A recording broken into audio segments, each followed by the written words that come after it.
Simply Scuba presents the Deco Stop podcast. Hi all you wonderful people and welcome to the Deco Stop podcast. I'm Mark, a former dive instructor, and I'm here to talk about everything scuba diving and just anything that's kind of piqued my interest this week. This week, or actually today, it's Friday the 13th, so I'm taking it a little bit cautious, just in case. Not that I'm superstitious or anything, but you never know. But anyway, looking at the Simply Scuba website, so we do have some new interesting things that have arrived this week. The main one being the Fourth Element Tech fins.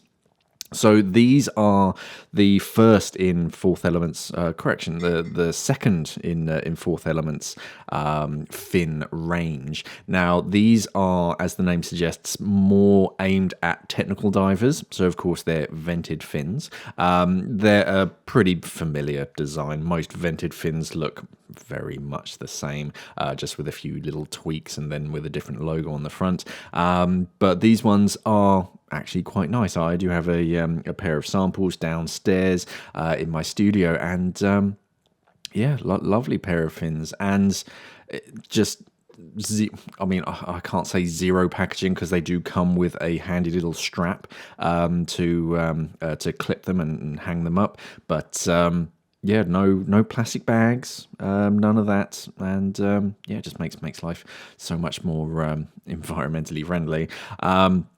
Other than that, we saw new colour ranges for the AquaFlex wetsuit.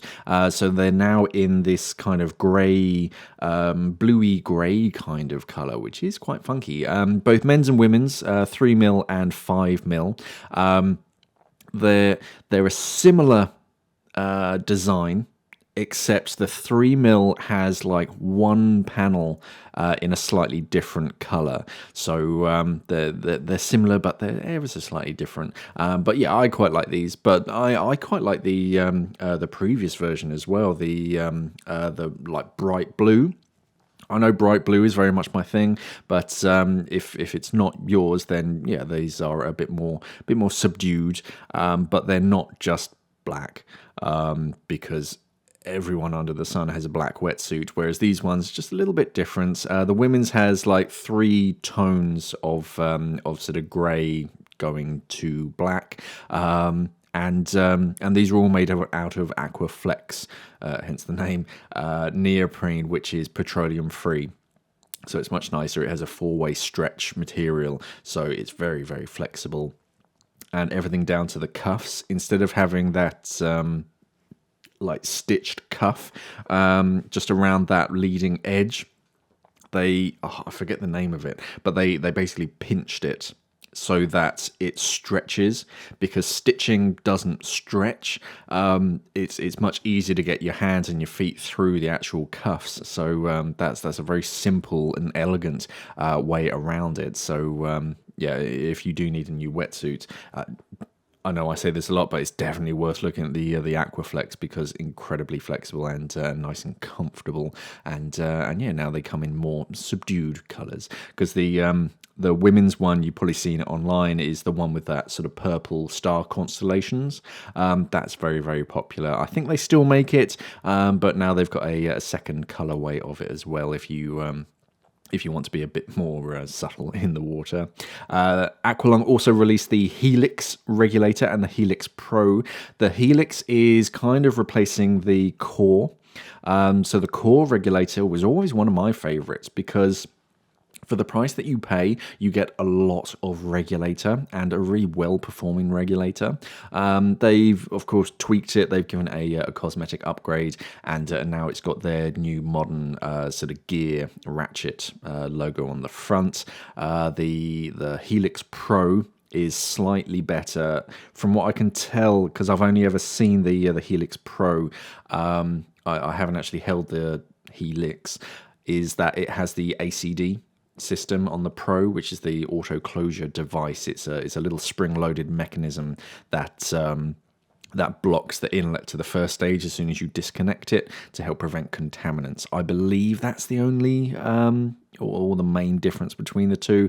I could be wrong. From what I've seen in publications, they're quite similar, but yeah, the Pro does have that ACD, so that's sort of better for longevity.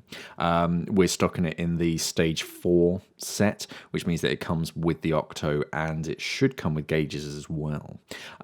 We also have the Storm Max fins. So the Storm fins, the Aqualung Storm fins, were always very popular, but they were more designed for warmer waters, to be worn barefoot. They're open heel, but you still wear them barefoot. And yeah, just very modern, funky design. Now we have the Storm Max, which is a slightly bigger version, designed to be worn with boots, so you could sort of wear them in colder waters, and 4 different colours, and yeah, just similar style. They've tweaked it cosmetically a little bit, but overall the materials, I believe, are much the same, and the performance just a little bit better. And we also have the Cressi Impulse fins. So these are from Cressi's freediving range, the Gara. There's the Gara Modular Impulse and the Gara Turbo Impulse. Now let me just make sure that I get them the right way round. I think the Gara Turbo is the 2-part system. Gara Turbo Impulse. So you have a separate blade and a separate foot pocket.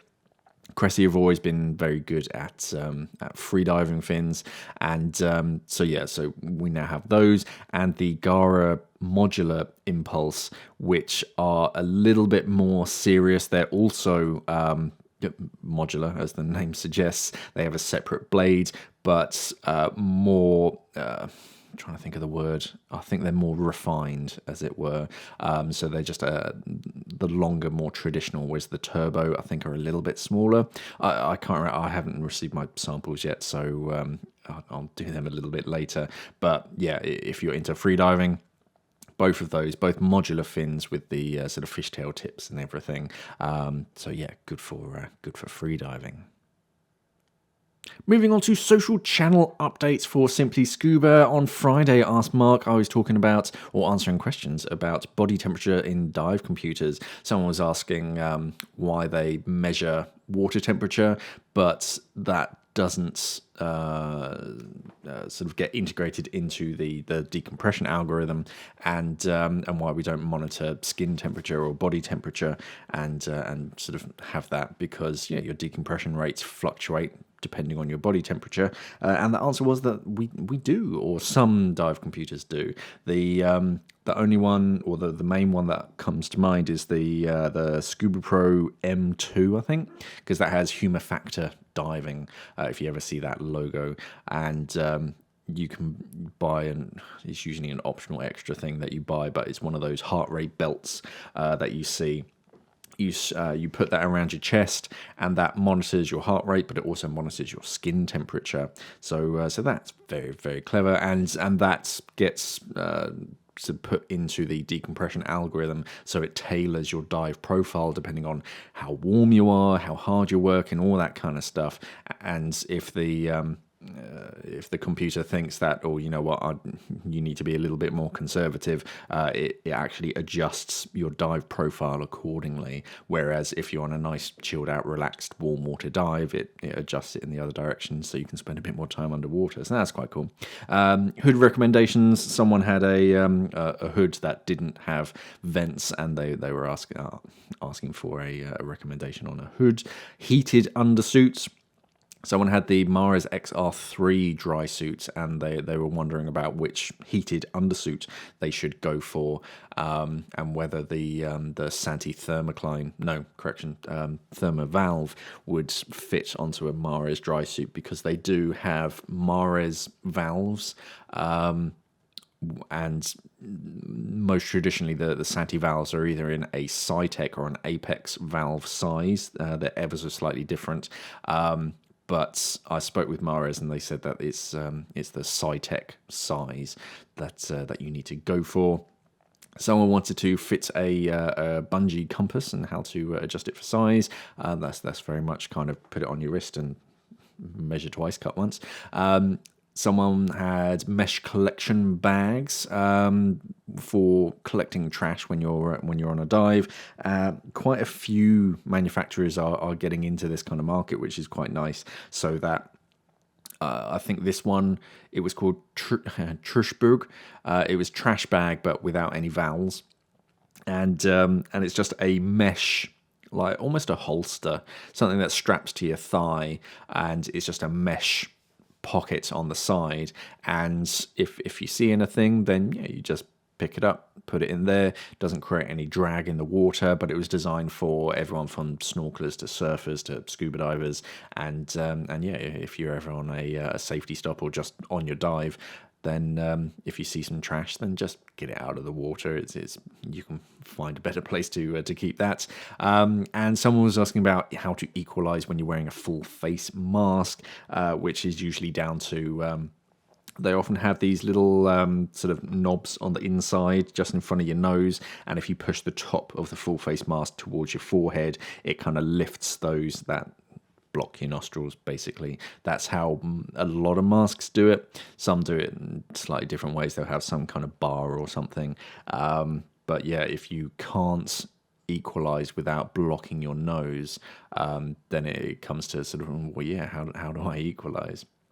There was actually a mask once. It was a Tusa mask, and I think it must have been the one with the purge valve just in front of the nose, which is very unusual. So you had a lot of extra like infrastructure in the frame just around your nose, and when you have a second stage in your mouth at the same time, trying to reach underneath this mask and over your regulator to try and pinch your nose, people were struggling, and they were asking for sort of advice on that, and yeah, that just kind of reminded me of that. On Saturday, Google Answered. I was answering questions on, I think I started off with how scuba, and then it ended up going to can you scuba dive every single day, which, yeah, as long as you do it right and you're not pushing your limits, there's no reason why you can't. And is it hard to learn to scuba? I imagine that's quite a common question asked if you're trying to get into the or thinking about becoming a scuba diver. You're kind of worried about, oh, is it hard? And it's like, not really. It's we try and make it as easy as possible, and there are a lot of wonderful instructors out there from a range of different agencies. The instructor matters a lot more than the agency. That are quite happy to sort of spend a lot of time teaching you and making it as easy as possible. On Sunday's dive brief, I break down the new Fourth Element range. Now that they've completed it with the Fourth Element tech fins, I break down sort of everything that they've released this year and then the rest of their sort of range, because a few things are changing this year. And on Tuesday, we've got top tips on boots. I was flicking through the website, sort of thinking about different things to do tips on. My eyes just landed on boots, and was like, oh, I wonder if I can do a complete top 10 tips on boots, and I did. So yeah, head over to the YouTube channel, and on Tuesday, yeah, there'll be top tips on boots. Moving into scuba diving news, the real big news story this week, and it's an ongoing news story, is the rebreather diver who died in Australia next to a packet of 50 kilos of cocaine.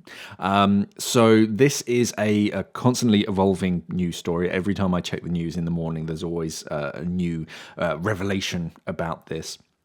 And from what I can tell, and of course a lot of these sort of facts are going to be corrected later on maybe, there was a container ship shipping from South America heading to the port of Newcastle in Australia, and that ship is suspected of smuggling cocaine.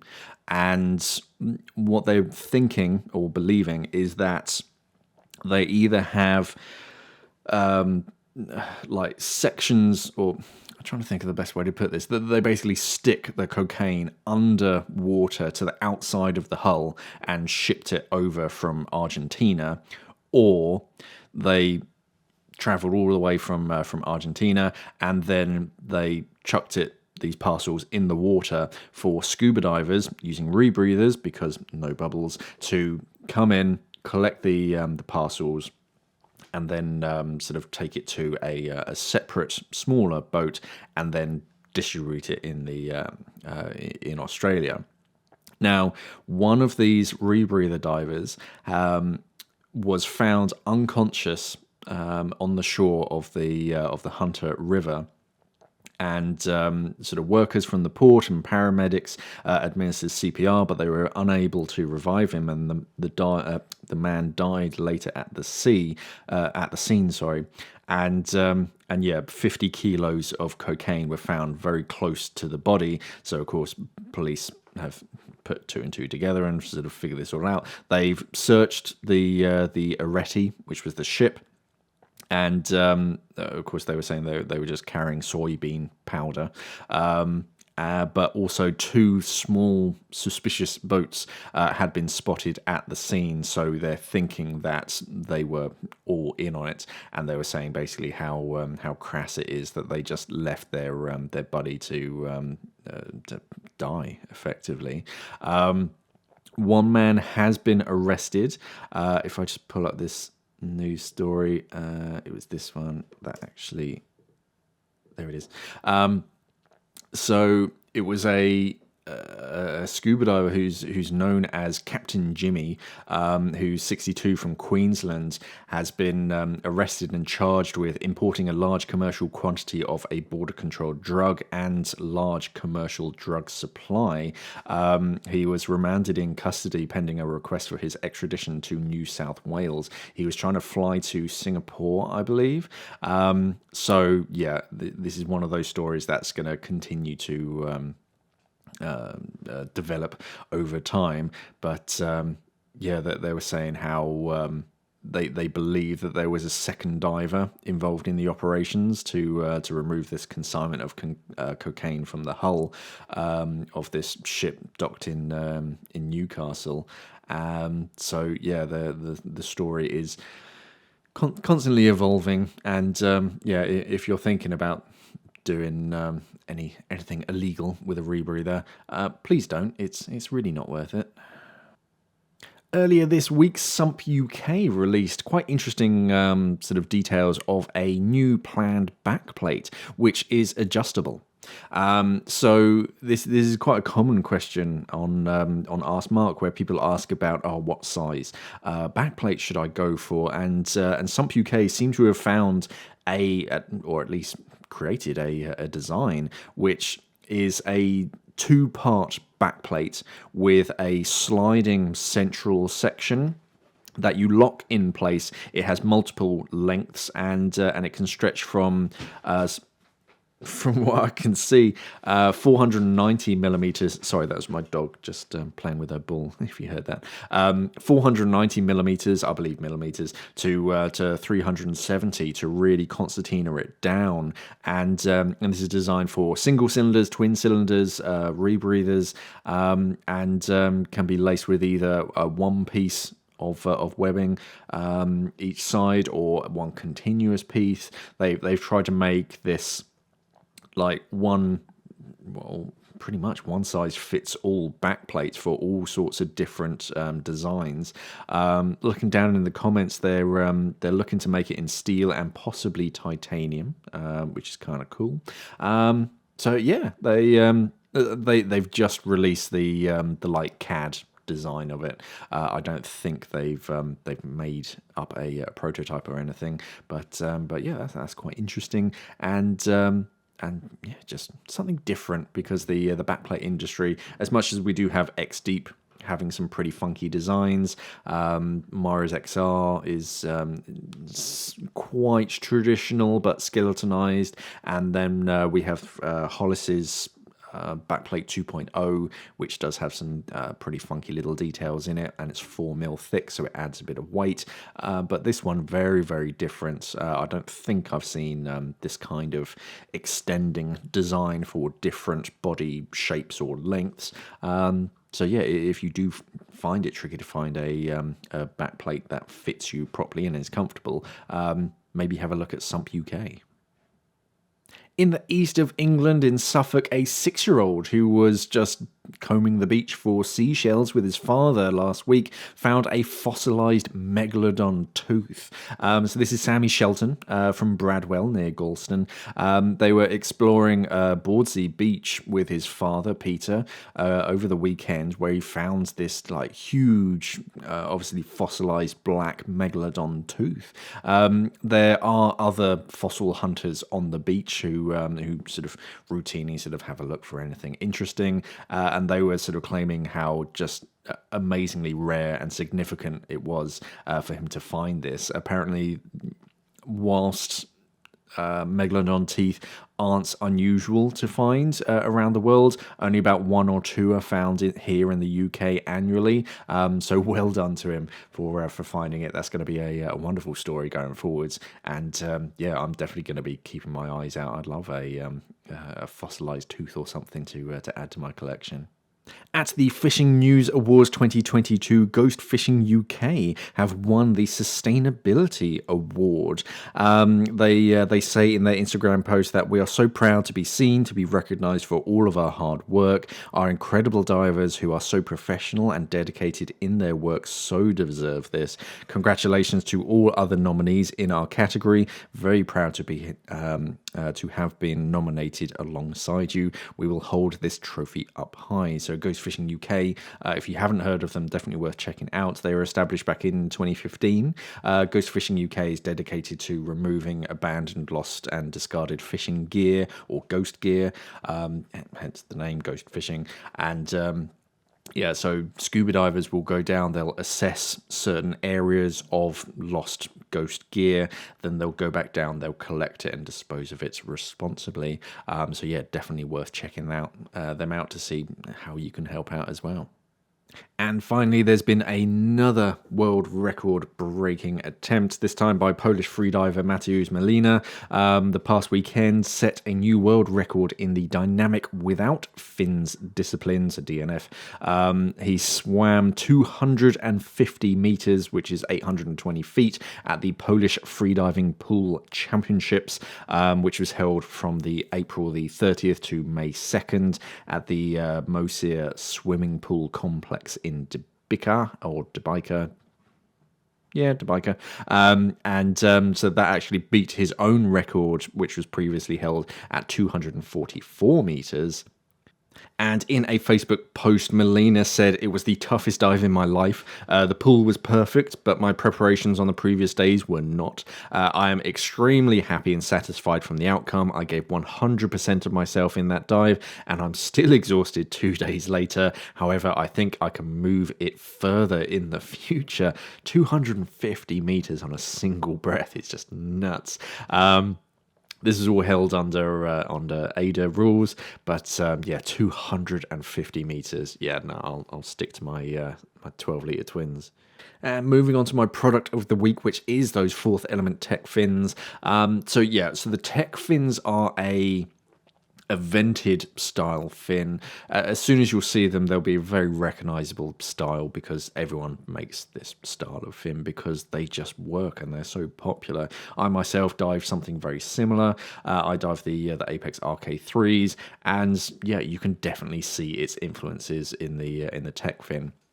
But they have come out with some unique colours. They of course have the standard black. If you just want black fins, then fill your boots, you have that. But they have this kind of teal colour, bluey ocean colour. They call it aqua, but it's that very light blue, almost greeny kind of, I call it teal. And that has a white heel thumb loop pull thing that goes behind your heel. They also do a kind of light grey pair of fins with a kind of a burnt orange heel pull.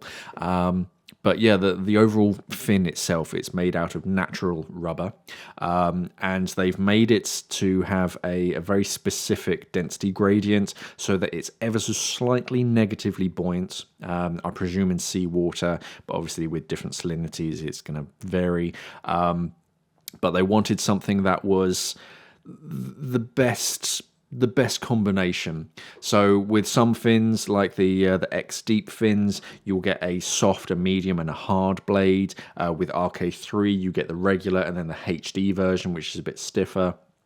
The tech fin from Fourth Element is a bit more towards the HD, the harder side of it. So gives you better performance without using too much leg or demanding too much from your legs, if that makes sense. It's kind of the best of both worlds, really.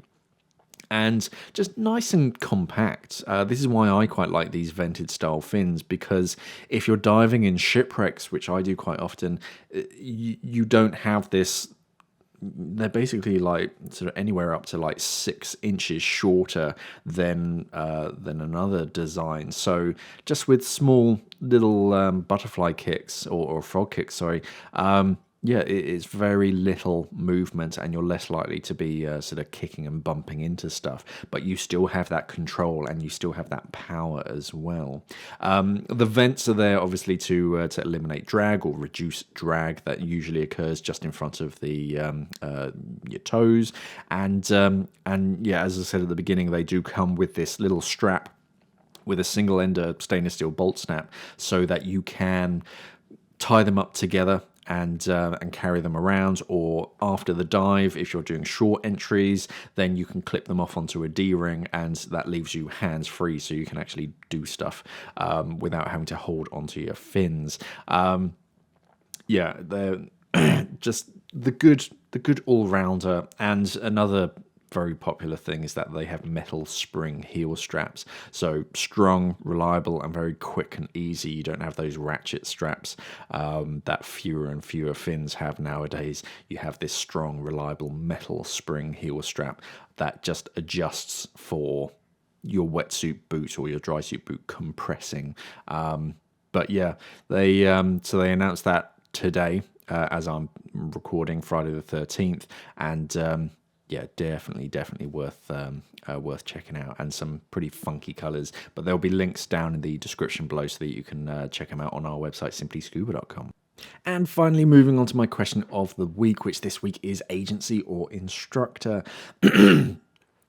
So this is a pretty common topic that I see online, or a pretty common answer that I see online whenever I'm cruising on the Scuba Reddit channel, and someone's asking for advice on which course they should take on to get into scuba diving. Most of the people say, well, you need to pick an instructor over an agency.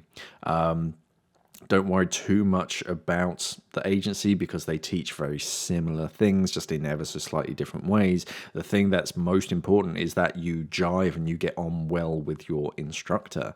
And there are thousands, hundreds of thousands of dive instructors out there in different countries, and a lot of them will be certified in different agencies as well, and you'll get that cross-agency support. Some of them are limited because when you become certain instructors, you do have to sort of only teach sort of one style or one agency, but others I think are a bit more liberal. But it is more important that you get on with your instructor than the agency, because you're going to spend more time with your instructor, and they're going to be teaching you, and really that's who you're learning it from. You're learning from their experiences, and you're just jumping through the hoops of the agency. And it really does come down to the instructor more, which is why so many people recommend it online when they're trying to give advice to new students or even continuing education. Because just because you started off with one agency doesn't mean that you're obligated to continue going down that ladder, and there really is nothing stopping you from jumping sideways and going off with a different training agency. It is actually fairly common, and it's not unusual to have these crossover courses where people have learnt to dive, with a different agency, and yeah, they just learn the next step, continuing in a different agency. It's not unusual and it's not complicated. There's occasionally you come across something where it's like, oh, okay, well, yeah, I was taught to do such and such, and this is ever so slightly different, but hey, yeah, that makes sense as well. So yeah, I think it is more important that you do spend more time looking at instructors and trying to find different agencies that might work with you better, because that gives you a different instructor or access to a different instructor, just because they don't teach this specific sort of course that you want, but they teach this similar course from a different agency. Oh, okay, yeah, we'll go down that route. Because at the end of the day, when you're actually in the water after your course, doesn't matter what logo's on your cert card. It's more about what you know and what you can do in the water, and that all comes from the instructor, because the agency itself doesn't come to your assessment and assess you themselves. It's the instructor who's going, yes, yeah, I think you are competent in this. You know enough. I'm the one that's signing you off under this agency's title. But yeah, it really does come down to the instructor. And if you have a bad instructor that you don't really get on with, and they're just different teaching styles. There are different teaching styles from different instructors. So yeah, if you don't get on with them, then there's always going to be that kind of resentment in the back of your mind, and you're not going to enjoy it. And then whenever you continue and you want to go down this route, it always kind of comes back to that, and you assume that every other instructor is kind of like that. So no, just if you ever kind of butt heads with the instructor, then it is time to move on and try a different, not necessarily a different dive center, because dive centers often have plenty of instructors. It's more about just sitting down with the instructor, spending some time with them, and don't be afraid to say, "Oh, okay, sorry, but I'm not going to sign up for this course," as it were. And that's it this week. Yeah, nice and quick and succinct. I didn't want to spend too much time and say anything wrong on Friday the 13th. What could possibly go wrong? But if you enjoyed this, remember to like and subscribe, do all that social media stuff. Head over to YouTube, head over to Instagram as well, because that's where a lot of the new releases get put out first. If you just search for @simplyscuba, you should find us wherever you are looking, as well as our website, simplyscuba.com. I'll put links to all of the products and things that I've spoken about today, including those fourth element tech fins, down in the description below, so that you can check them out and buy them from us at simplyscuba.com. If you've got any questions, comments, queries, corrections to anything that you've heard today, pop them down in the comments below. And if you use the hashtag AskMark in your question, I'll mention it in the Friday AskMark show. Thank you very much for watching, and for listening, everybody. And of course, safe diving.